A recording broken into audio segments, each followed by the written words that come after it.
안녕하세요. 그린빌 가족 여러분. 오늘 목요일 아침. 네, 오늘도 이렇게 매일 한 말씀으로 오늘 하루를 시작하는 모든 분들에게 우리의 일상을 이렇게 단단하게 세워갈 수 있는 그런 귀한 은혜가 있기를 간절히 기원합니다. 자, 오늘 저희는 예레미야 오늘 20장 10절에서 18절의 말씀으로 함께 오늘 이 아침을 시작하도록 하겠습니다. 예레미야 20장 10절에서 18절의 말씀. 나는 무리의 비방과 사방이 두려워함을 들었나이다. 그들이 이르기를 고소하라. 우리도 고소하리라 하오며 내 친한 벗도 다 내가 실족하기를 기다리며 그가 혹시 유혹을 받게 되면 우리가 그를 이기어 우리 원수를 갚자 하나이다. 그러하오나 여호와는 두려운 용사 같으시며 나와 함께 하심으로 나를 박해하는 자들이 넘어지고 이기지 못할 것이오며 그들은 지혜롭게 행하지 못하므로 큰 치욕을 당하오리니 그 치욕은 길이 잊지 못할 것이니이다. 의인을 시험하사 그 패부와 심장을 보시는 만군의 여호와여, 나의 사정을 주께 아뢰사온즉 주께서 그들에게 보복하심을 나에게 보게 하옵소서. 여호와께 노래하라. 너희는 여호와를 찬양하라. 가난한 자의 생명을 행악자의 손에서 구원하셨음이니라. 내 생일이 저주를 받았다면, 나의 어머니가 나를 낳던 날이 복이 없었다면, 나의 아버지에게 소식을 전하여 이르기를 당신이 등남하였다 하여 아버지를 즐겁게 하던 자가 저주를 받았다면, 그 사람은 여호와께서 무너뜨리시고 후회하지 아니하신 성읍같이 되었다면, 그가 아침에는 부르짖는 소리 낮에는 떠드는 소리를 듣게 하였다면 좋을 뻔하였나니, 이는 그가 나를 태에서 죽이지 아니하셨으며 나의 어머니를 내 무덤이 되지 않게 하셨으며 그의 배가 부른 채로 항상 잊지 않게 하신 까닭이로다. 어찌하여 내가 태에서 나와서 고생과 슬픔을 보며 나의 날을 부끄러움으로 보내는고 하니라. 아멘.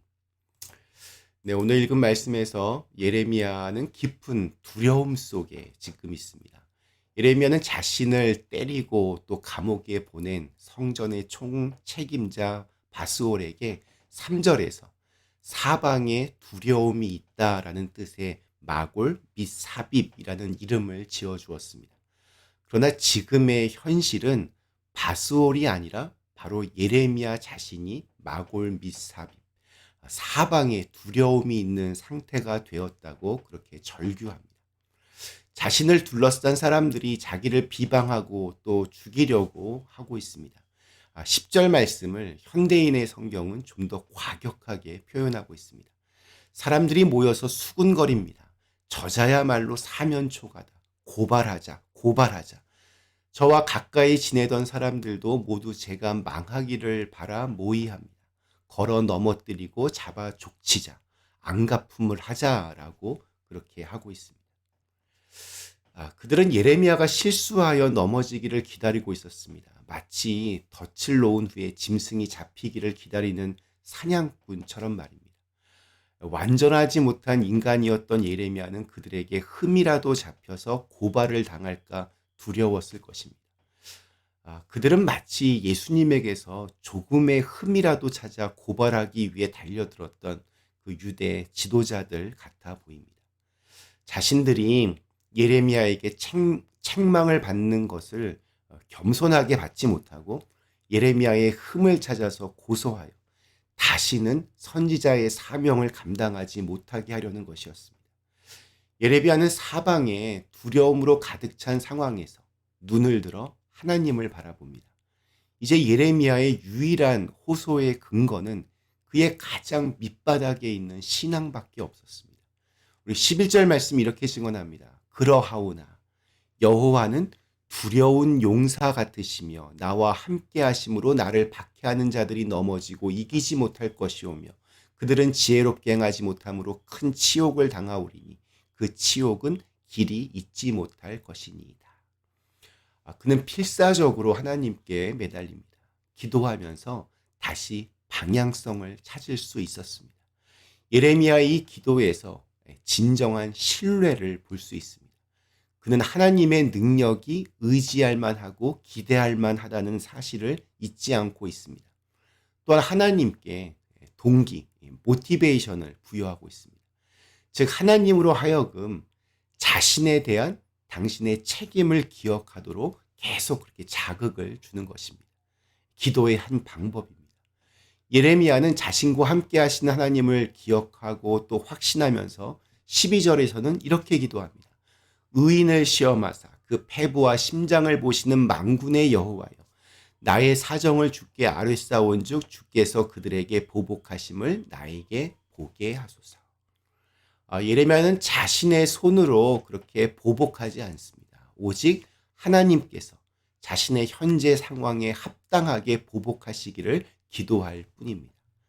자, 이 단락은 이제 13절에서 찬양으로 끝납니다. 여호와께 노래하라. 너희는 여호와를 찬양하라. 가난한 자의 생명을 행악자의 손에서 구원하셨습니다. 예레미야는 기도하고 찬양하면서 하나님의 응답과 개입 그리고 자신의 무죄를 확신하고 있는 것으로 보입니다. 심각한 절망의 상태에서 갑자기 하나님의 도움이 임할 것을 기뻐하며 찬양하고 있습니다. 이는 실제 기도를 하는 사람들이 공통적으로 고백하는 체험입니다.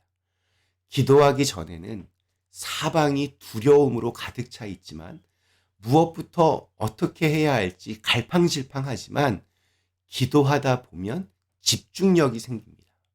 하나님께 집중하게 됩니다. 하나님께 집중하면 세상과 나는 간 곳 없고 구속한 주만 보이도다.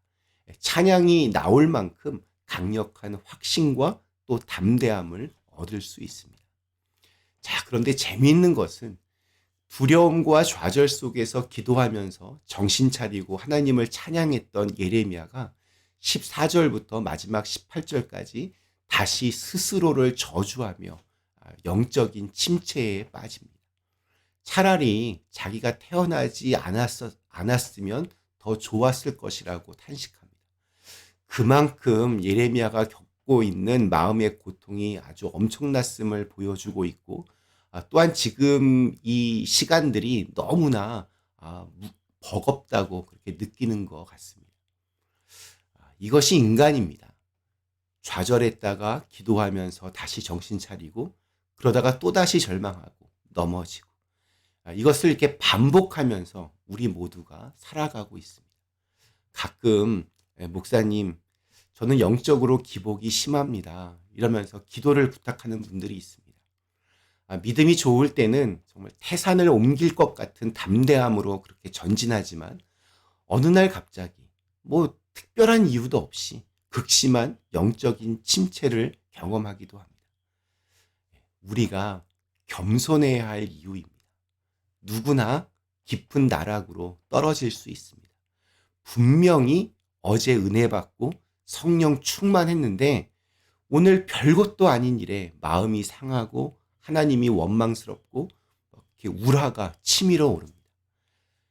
내가 그런 연약한 존재임을 인정하는 것이 첫 번째고 그럼에도 불구하고 플러스와 마이너스를 왔다 갔다 하면서 천천히 큰 그림으로 보면 천천히 성장하고 있다고 이렇게 여유롭고 넉넉하게 긴 호흡으로 신앙생활을 하는 것이 두 번째.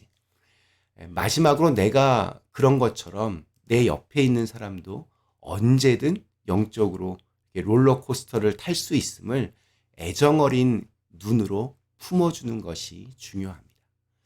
우리 중 누구도 완전한 사람은 없습니다. 냉탕과 온탕을 오가는 것처럼 이 땅에서 천국과 지옥을 오가며 살아가고 있지만 중요한 것은 마지막 이를 곳은 천국입니다. 오늘 우리에게 주신 하루가 천국을 향한 또 한 걸음이 될 수 있기를 간절히 기원합니다. 우리 잠시 함께 기도하시겠습니다.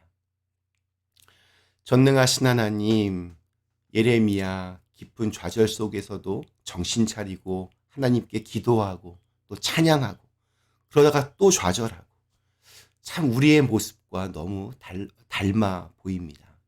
저희들도 영적인 여러 침체를 겪기도 하고 또 믿음의 자신감을 얻기도 하고 이렇게 왔다 갔다 하는 경우들도 많이 있지만 중요한 것은 하나님을 놓치지 않고 천국을 향하여 그렇게 한 걸음 한 걸음 가고 있다는 그러한 마음을 저희가 갖게 하여 주시옵소서. 예수님의 이름으로 간절히 기도드리옵나이다. 아멘.